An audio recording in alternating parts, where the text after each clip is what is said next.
Welcome, everyone, to the NoDQ.com live recap of AEW Dynamite for August 27th, 2025. We are coming off the Forbidden Door pay-per-view event.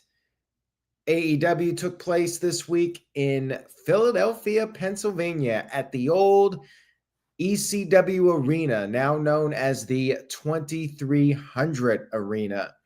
We opened up the show with FTR.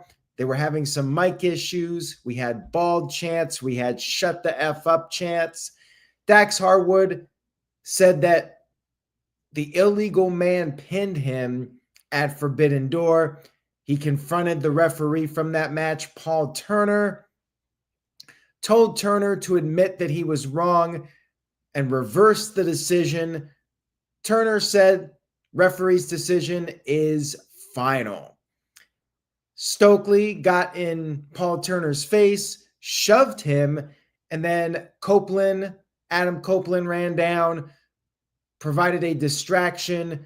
Christian Cage got in the ring, attacked Stokely with the kill switch, and we had a pull-apart brawl, my favorite type of segment in the ECW Arena. Security was out there. It was a nice vibe, though. I will say this. The ECW Arena, it has that nostalgia to it. It was fun. Overall, this was a fun show with the ECW crowd. I think they did the best job they could possibly do to make the building look good on TV. I actually enjoy it more than some of the ballrooms that they've done for recent shows. I did enjoy the very intimate vibe of the ECW Arena. Now, after security broke them up, Christian Cage said that him and Cope took care of Christian's problem. Now they will take care of Adam's problem. Christian said he understood FTR have fathers. Copeland took the mic, but then handed it back to him. And Christian said that that bitch is dead. And then Copeland said that at All Out, they will take their pound of flesh. It is official. All Out, Cope and Christian versus FTR in Toronto. Should be a hell of a match. I just think it should have been for the tag team titles. Good segment here to set up the match. And another thing to note, they had the graphic for the match, and All Out will, in fact, start at 8 p.m. Eastern, which means it will be going head-to-head with WWE WrestlePalooza. The WWE show starts at 7. We'll probably go 3 hours, which means AEW will at least have 2 hours of unopposed TV time. But we'll talk more about that in the coming weeks. The WWE versus AEW battle.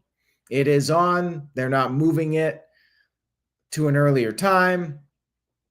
It will be a very busy night for sure. We had our first match of the evening, which was Jon Moxley versus Daniel Garcia. Crowd was very much into Garcia, chanting F him up, Danny. Garcia was targeting the knee. And then we had the usual interference from Wheeler Yuta and Marina Shafir. Then Daddy Magic came out there to help even the odds a little bit.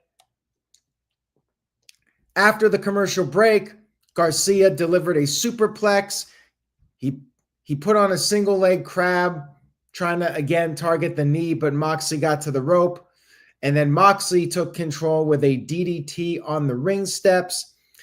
Garcia somehow managed to beat the 10 count at 9.9. How did he do it? We still don't have anybody ever failing to beat the 10 count. It just doesn't happen. Every wrestler magically beats it at 9 9/10. Anyways, Garcia delivered a pile driver, but Moxley kicked out. And then Garcia tried to finish off Moxley. Moxley with an inside cradle. Got the 1-2-3 victory. No surprise here. Moxley's not losing this one. especially when before the match there was a Darby Allin video and Darby Allin essentially challenged Moxley to a match at All Out, which means Moxley's not losing to Daniel Garcia. After the match was over, Wheeler Yuta got on the microphone and said Moxley was not accepting the challenge. Somehow I feel like that will change. Then Moxley had some words with Garcia on the outside of the ring. I'm not sure where this is going. Maybe Garcia's going to turn heel and join the Moxley group at some point. I don't know. Don't really care, quite frankly. I'm just ready for the Death Riders to be done. Then after the commercial break, Wheeler Yuta kept talking.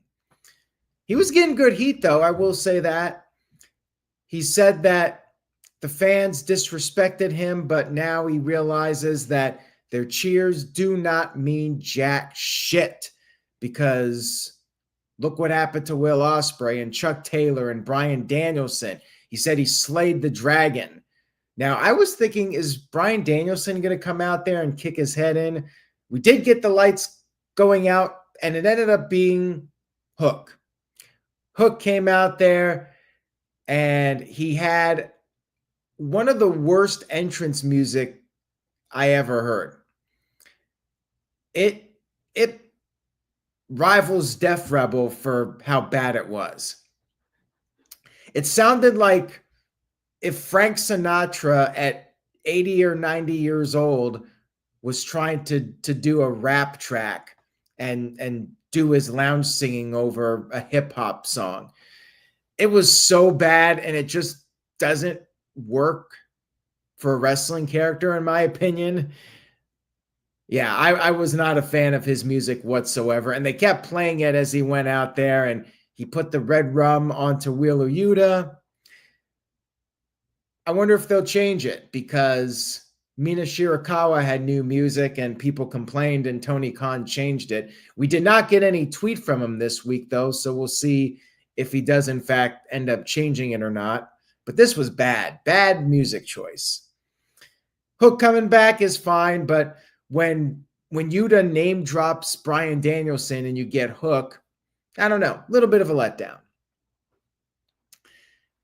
We had footage from MJF after the pay-per-view. Now, they changed the rule for his not Money in the Bank. He has to cash in with 7 days notice for whatever reason. I guess they don't want to copy WWE, but then why even do this concept in the first place? Maybe they should have waited until after MJF cashed in and then start the new rule, not start it in the middle of the storyline. I don't know. It's weird. MJF said he's coming for Paige's soul, and he said he's better than Paige, and once he gets through with Mark Briscoe, Paige will know it. Sounds like MJF will be feuding with Briscoe for the time being, and then maybe Full Gear in Newark, New Jersey. MJF will go for the title. Seems like we're just getting a little bit of a filler feud for now. I mean, they have been building up Mark Briscoe and MJF for a while now. Next up, we had the women's match of the evening, Megan Bayne and Penelope Ford going up against Harley, Cameron, and Kris Statlander. Solid women's match here, back and forth. Heels got the upper hand for a while, then things started to break down, and Megan and Penelope went for stereo moonsaults, but they both missed. And then Kris Statlander and Megan Bayne traded shots. Penelope Ford tagged in. Harley was able to take care of Megan, and then Statlander got the submission victory over Penelope Ford. And then after the match was over, we had a post-match attack from Megan Bayne. Statlander was able to fight back. Willow Nightingale ran down, and there's some history between Willow and Statlander, and Harley Cameron was basically playing the role of peacemaker. And as Matthew said, babyface is getting their win back from the pay-per-view. Essentially, that's what it was. We had Renee Paquette in the ring for a celebration with Mercedes Moné. Mercedes won her 9th championship, and she came out there. She said she's going to break Ultimo Dragon's record. There's that famous photo of Ultimo Dragon with 10 titles, and she's going to beat the record. And she also teased a future singles match with Alex Windsor, said she'll beat Alex senseless if she wants to ride the Monet train again, and said she'll put Alex in the hospital with her husband, Will Ospreay. And that was the segment. Very, very basic segment here. No interruption or anything, with the whole setup with the titles. I thought we were going to have something happen, but no, Mercedes just cut her promo, and that was that. She'll be fighting Alex Windsor at some point. Maybe Alex will be the one to dethrone her. Who knows?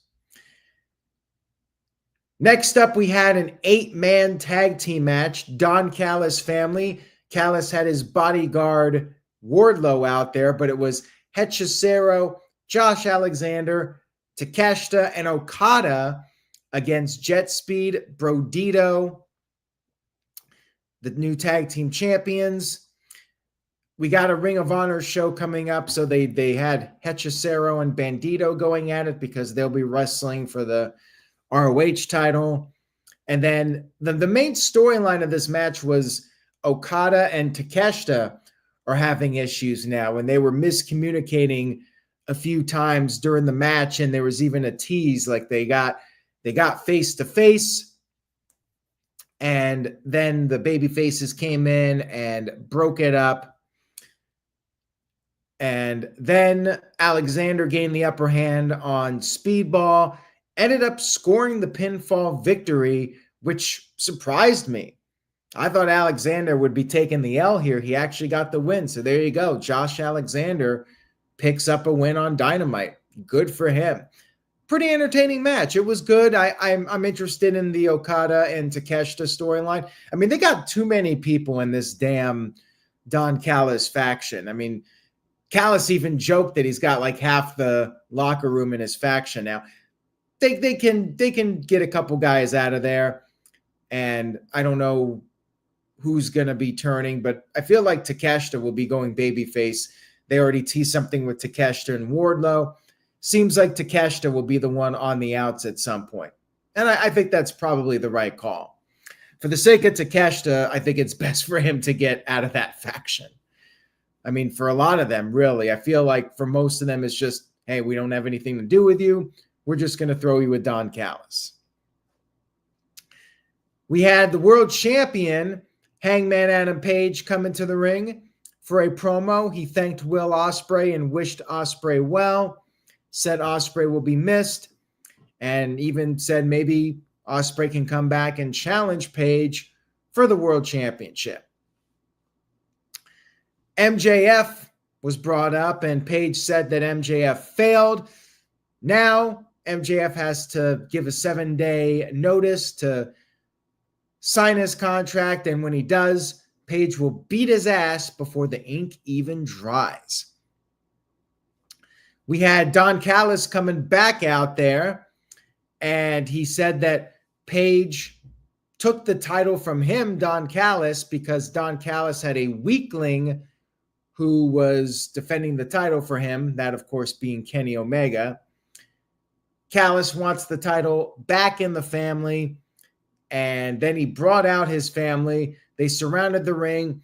Page tried to fight them off, but was outnumbered. We then had Jet Speed out there. Numbers game still against them. Then Kenny Omega came out there, got one of the biggest pops of the night.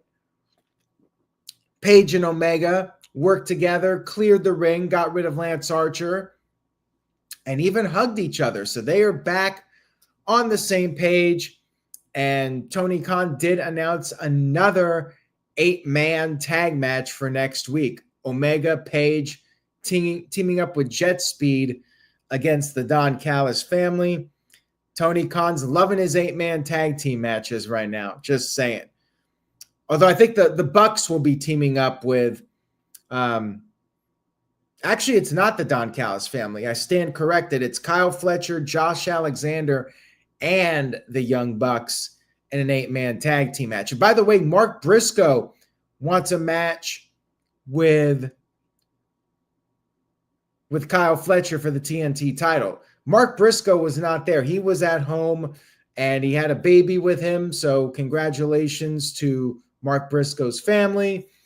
And he said that he is going to light up MJF's ass next time he sees him.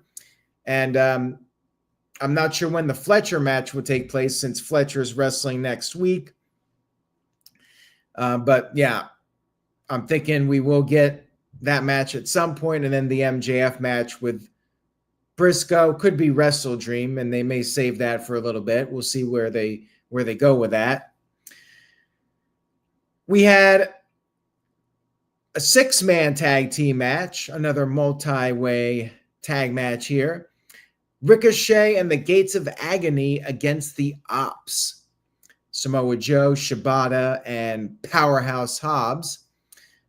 Standard match here, pretty solid though.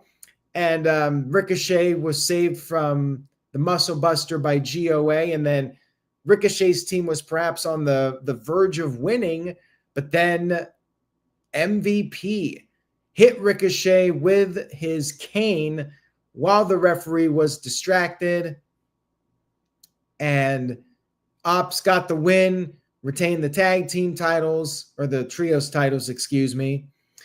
Then after the match was over, Shelton Benjamin and Bobby Lashley came out there, attacked GOA, and the two teams brawled to the back. So, hey, we got some news here. Lashley and Shelton Benjamin still on the AEW roster, still on TV at least. For now, I mean, we'll see how long it lasts until Tony Khan gets tired of Lashley not wanting to job or whatever Tony Khan wants to happen. Lashley should really be in the upper card, but, you know, I don't think Tony Khan wants to put him in the main events, but you don't want to book Lashley in the prelims either. So it's tricky how you book Bobby Lashley in AEW. So you just have him feuding with some random guys. I mean, that's pretty much all they got for him right now, it seems. But, you know, we do have the history between Ricochet and Hurt Syndicate, so they got something with that at least. We then had our main event of the evening, which was Darby Allin versus Claudio in a Falls Count Anywhere match. Now, I really don't think they did too many falls anywhere in the building. Like, they did brawl in the back. That's how it got started. Darby jumped him, and then Claudio fought back. Claudio put Darby in a shopping cart and tossed him into some chairs. Felt like a jackass moment right there. And he slammed Darby onto a television. Then they fought out in the arena, and Darby climbed up this pillar and did a coffin drop off the pillar. That was pretty cool. That got a holy shit chant from the fans. Then they fought in the ring, and they were pretty much in the ring for the rest of the match.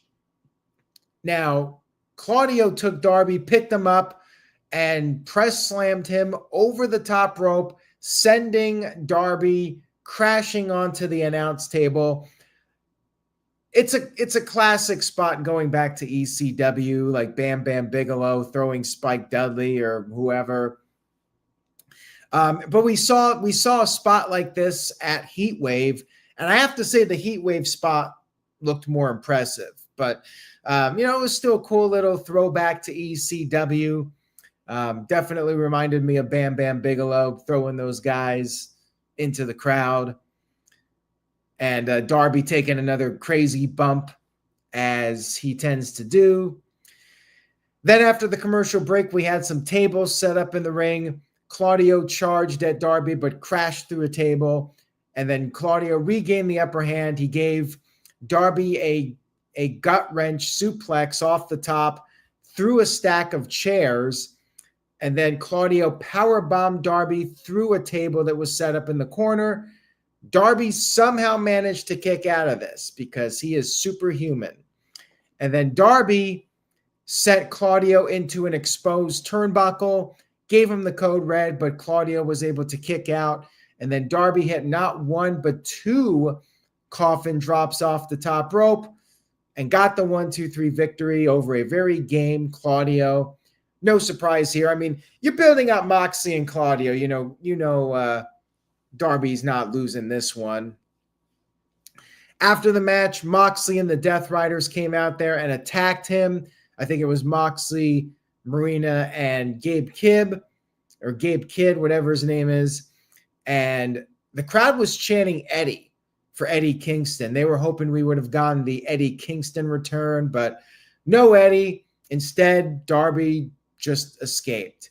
He got out of the ring and ran off, which is kind of odd for a babyface to run away even if he's getting his ass kicked. I mean, usually you stay and fight even if you get beat up. But yeah, he managed to flee. I guess he doesn't have enough friends. Sting's retired. Eddie Kingston's still hurt. Ospreay's hurt. So yeah, at this point, if you're Darby Allin, you don't really have any friends. So you just got to get the hell out of there. I get it. All in all, I did think Dynamite was a good show. I enjoyed the vibe. Like I said, the ECW Arena, they are doing the residency, so it may get old by the second week. But for this show, I did like it. I liked the change of pace. I do enjoy when they go to different venues and we have different types of crowds. And this was a hot crowd. They definitely brought the energy to the show. Dynamite had its issues with the predictable match bookings, Moxley versus Daniel Garcia, and even the main event, Darby's not losing. But all in all, I did enjoy Dynamite. I thought it was a good show, so I'm going 6 out of 10. Good Dynamite this week. I enjoyed the atmosphere in the ECW Arena. They set up some stuff for All Out. We got the tag match with Cope and Christian. I would have liked to have seen MJF in front of the live audience. I really hope he's on next week's show. They didn't announce anything with him, but MJF in the Philly crowd, that will be fun. We need that promo. But did not get it this week. Hopefully next week we see MJF. And that was Dynamite. Thank you guys for watching. I hope you enjoyed the video. If you did, please give this video a thumbs up. We got predictions for Clash in Paris, 8 p.m. Eastern, 7 p.m. Pacific on Thursday. And then SmackDown will be international again. I'll be doing the stream at the weird time, but make sure you tune in for that if you can. Have a great rest of your week, everyone. Say yes to NoDQ.com, and I will see you all next time.